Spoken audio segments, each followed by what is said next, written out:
Truckee, a tiny center of sin nestled in the California mountains. It's near those bigger centers, Reno and Lake Tahoe. Their sin is gambling. Truckee's is garlic. Garlic? The fastest growing smell in the New West. Today is special. Delegates are arriving for the annual garlic summit of the lovers of the stinking rose.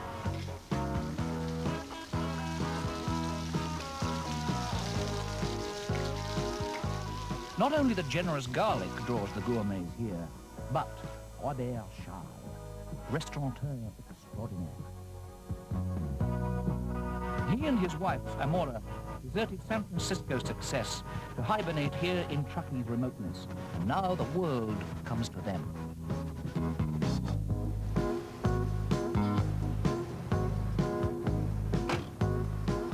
Charles Perry, gastro-journalist and world expert in medieval Arab cookery.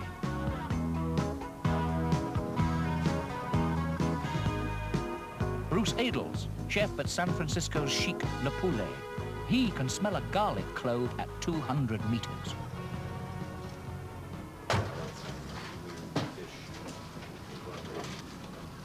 Hello, Robert. Hello, garlic face. La Vieille Maison, an old brothel, but now a house of new repute. It's probably the only restaurant that serves garlic with every course.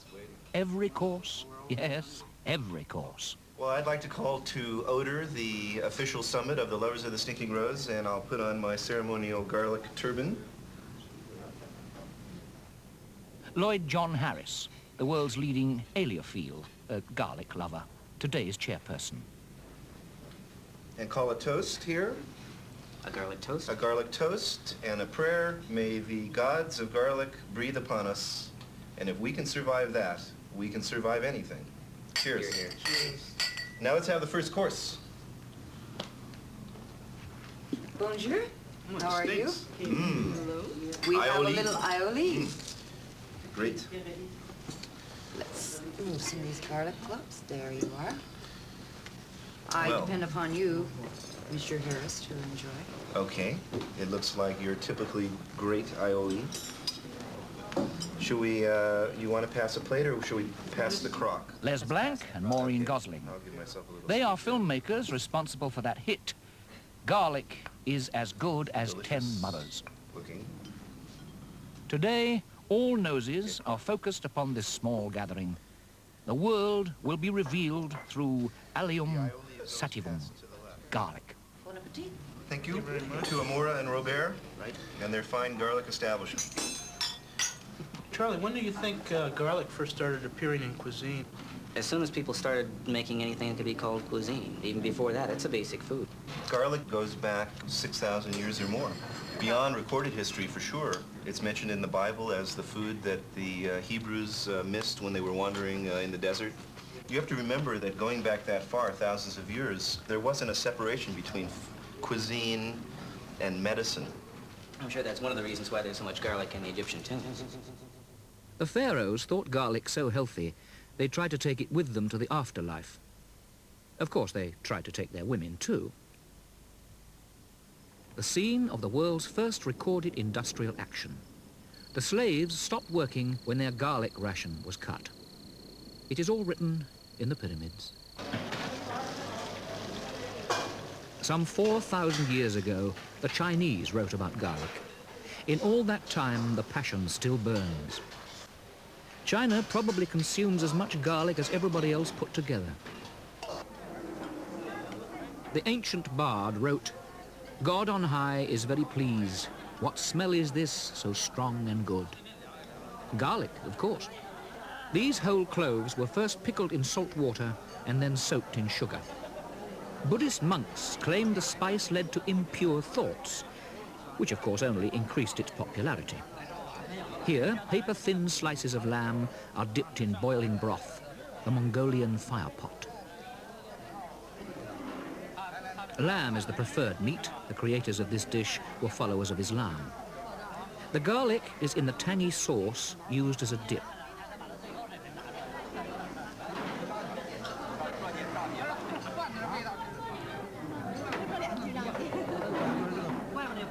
Garlic dipping seems to be toasted everywhere from the Yangtze to Truckee. This aioli, which is the substance that we're eating out of the crock here, garlic and eggs and olive oil, is also the name of a whole ritual which we're also partaking in, and that is the aioli feast or festival. They have aioli in one city in this country. Aioli is a traditional condiment, and that's Mobile, Alabama. However, since they don't speak French there anymore, they call it high holy sauce.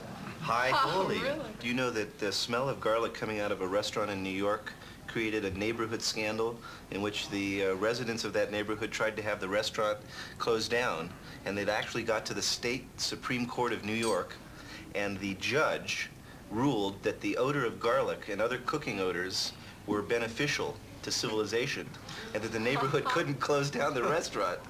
Some of the most wonderful dishes prepared with garlic, well, we all heard of them. Escargot bourguignon, which is a classic snail shell, stuffed with garlic, chopped parsley and butter, then sizzled, and it comes to the table with this fantastic aroma, and you begin to salivate immediately. And I think it's the combination of the aroma of garlic and that scintillating feel on your taste buds that cause you to just really enjoy it. And another fantastic dish, well, this one comes from Italy, a seafood dish that uses garlic, is spaghetti vongole. Spaghetti vongole is an Italian favorite made in a number of ways. This chef takes fine olive oil and sautés the garlic in it. Then she adds the vongole, those tiny little clams famous throughout Italy. Once they are opened, the clams are cooked. The spaghetti, of course, is always the fine variety. A handful of parsley. It's as simple as that.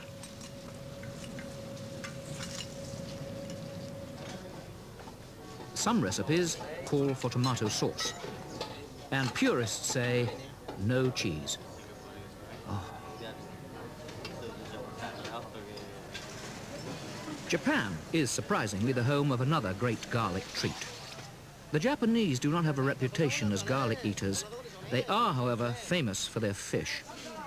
The market here in Tokyo is the world's largest. Buyers here purchase 3,000 tons every day. The bonito, a cousin of the tuna, is particularly popular at the start of summer. It must be purchased absolutely fresh. For tosa no tataki, it is first filleted. Bonito has rather soft flesh and needs to be firmed up by a brief pass over an open flame.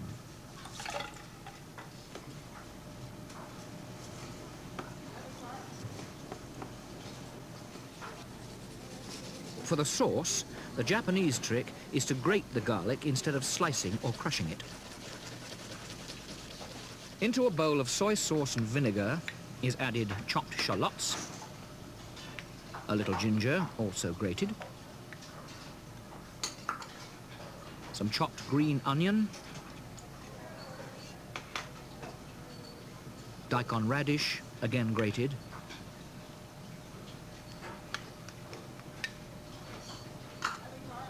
some shiso, or beefsteak leaves, a popular garnish, and finally, the garlic.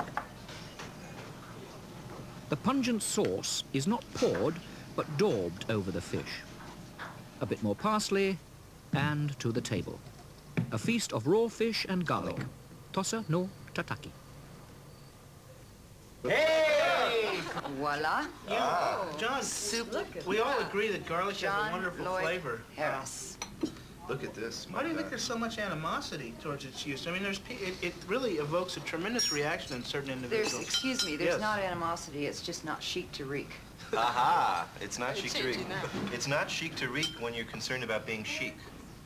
And that I think is the, you know, the upper classes of every culture, ancient and contemporary and Mediterranean and Anglo and the United States, every culture has a class of people, usually the upper classes and the priestly classes, that don't like to be offended by the odor of garlic. It's because it's associated with usually with the peasant classes and the laboring classes. And it somehow has always, people have been stigmatized who enjoy garlic. And it's a taboo, really, that is being broken down in the United States. The United States breaks down most taboos, and the taboo against eating garlic is being broken down right now. John, I want you to take a bow. You should be extremely fortunate to have this fantastic soup named after you. This is absolutely delicious. It looks beautiful. It is absolutely delicious. It looks absolutely gorgeous.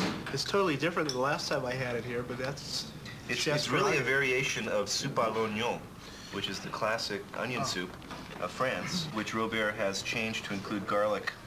Robert, I am. this is absolutely delicious. This is too rich. Is this a kind of a custard on the top? Is that what you've done? It's kind of a cheese sauce with egg and... Is this custard on the top? Or is it a bread? He's not going to reveal that. Ah! Let's see. I do have to keep my secret.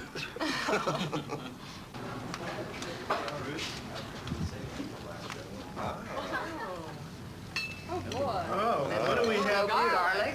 Champignon Garlic à with l'ail. garlic.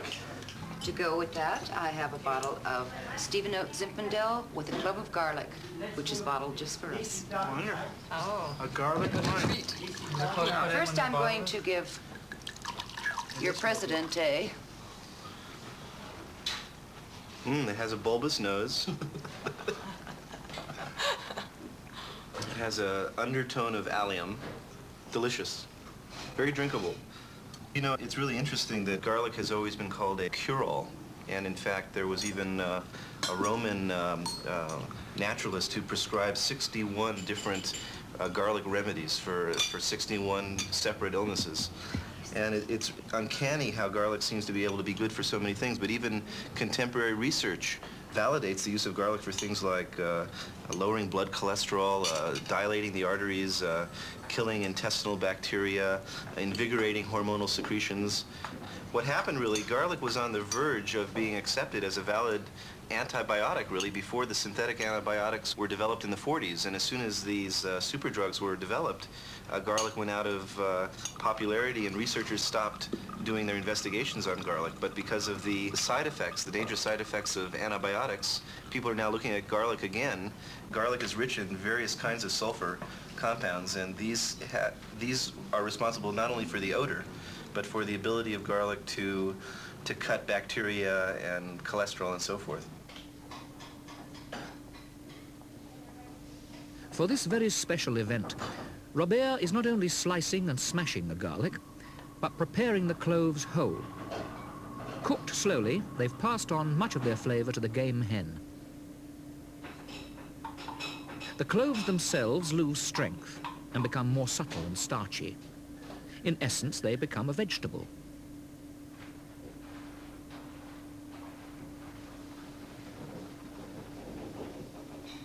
Robert, you're bringing us dinner.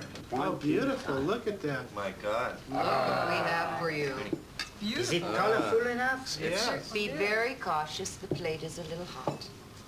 Now, you Look at all know, the garlic. I am a Frenchman. No. There are things that I do for ladies that I would never do for men. You're going to cut her capon. I want to hold your hand. I want to hold your hand. So I'm going to catch your... See, this is a clove of garlic. Oh, yes. A clove of garlic. A clove of garlic. A clove of garlic. Oh, well, who cares? Guess what's inside? Garlic. Garlic! Cloves of garlic! Chicken with a 40 cloves of garlic goes back an awful long time. I've seen a 13th century recipe from Spain. It was even written in Arabic because it was during the Moorish days in Spain. Really? And it called for 4 ukias of garlic, and ukia was about an ounce, about a quarter pound of garlic per chicken, and that's about 40 cloves. And it was virtually the same, except that they mashed the garlic and they put in more spices and some almonds. But they even seal it with a flour paste, the way they do when they make chicken with 40 cloves. Hermetically sealed. The recipe ends by saying, when you serve it and remove the top, you will detect a wonderful aroma that fills the entire place. No one had ever heard of anything close to 40 cloves of garlic in one dish before. In this country. It was always a half a clove of garlic, you know, minced, and then the thing is cooked with it, and then you discard the garlic.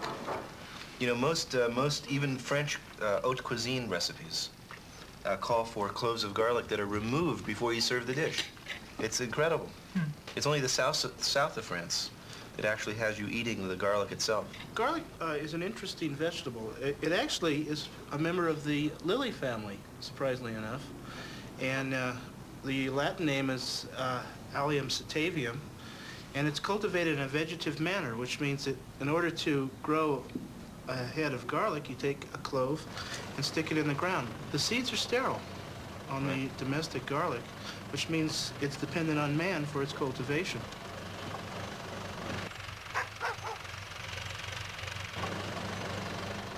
Here in the southwest of France, in December or January, cloves are planted by this rather ingenious device invented by local growers. When the garlic is in the earth, an array of tiny roots start to set off in every direction. Little clovelets begin to form above the root. They feed off the original garlic. As the clovelets grow, the mother clove becomes exhausted and virtually disappears. Finally, 12 to 15 cloves surround a central stalk and a new garlic is formed. At the beginning of summer, tractors plough up the plants. Harvesters gather them, shake off excess earth, and hang them up by the millions in sheds to dry.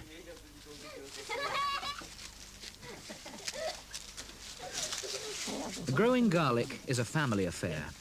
Hired labor simply doesn't pay. And often 4 generations work together.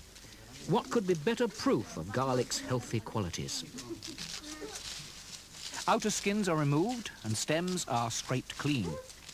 The garlics are braided into these familiar bunches. The French call them grappes.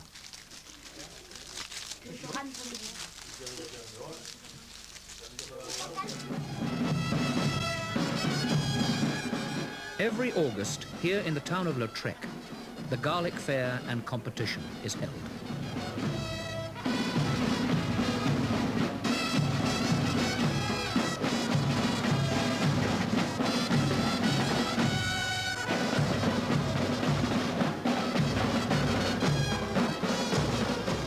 The locals gather to talk and perhaps gossip around the region's famous garlic soup. A blend of bread, broth, naturally, garlic.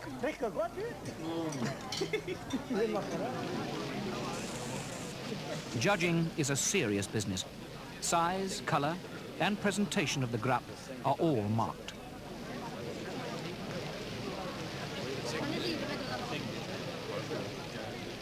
Lautrec's garlic, flushed with pink, is much appreciated even back in California. Garlic doesn't grow from seed anymore. Garlic is entirely dependent on human beings to exist at all. They are living in a symbiotic relationship with us. They are part of us. That is, real human beings among us. I've often thought that there's really only one way to understand the prejudice against the smell of garlic. I mean, it's a ridiculous prejudice. Garlic doesn't smell like bad breath. Garlic smells like food. The only explanation is that the prejudice against garlic is really a political affair. It's to the benefit of one class of person, if I can use that term loosely. I mean, vampires. Talking about vampires. Vampires and their dupes and running dogs who are behind the prejudice against garlic. And I've noticed a lot of inroads they've been making lately in our culture. I've noticed recently we've been having some revisionist vampire movies where the vampires are young and cute and sensitive. They suffer, everything like that.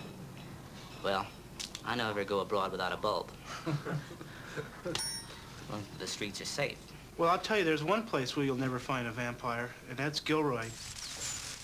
Gilroy, California, 80 miles south of San Francisco. Disillusioned gold miners first settled here. They planted fruit trees that thrived so well, Gilroy was dubbed the home of the prune. Any garlic Americans ate was imported. But all that changed in the 1920s, when a small planting was tried. And today, Gilroy produces 100,000 tons a year, 90% of America's crop. Most of Gilroy's garlic passes through here on its way to becoming garlic powder.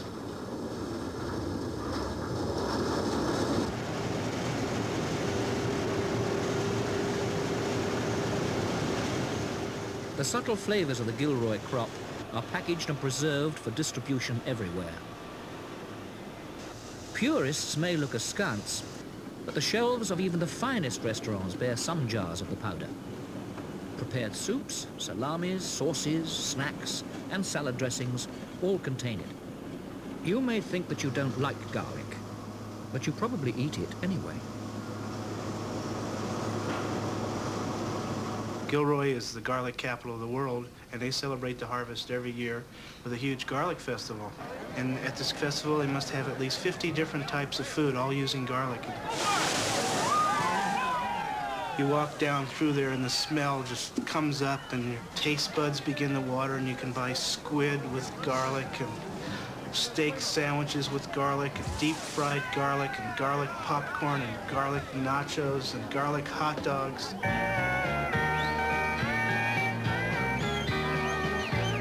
Garlic can save you, and I know it's true. From cancer, high blood pressure, and arthritis too. Garlic helped build the Great Pyramids. It also built Gilroy, and we're glad it did.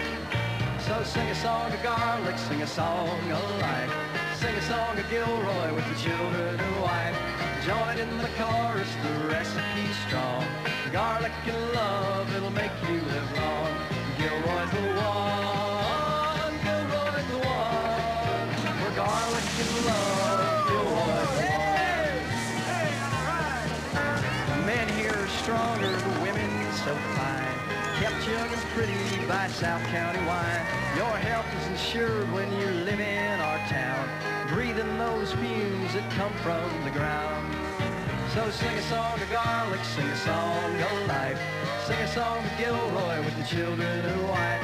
Join in the chorus, the recipe's strong. Garlic and love, it'll make you live long. Gilroy's the one, Gilroy's the one. For garlic and love, Gilroy's the one. For garlic and love, Gilroy's the one. For garlic and love, Gilroy's the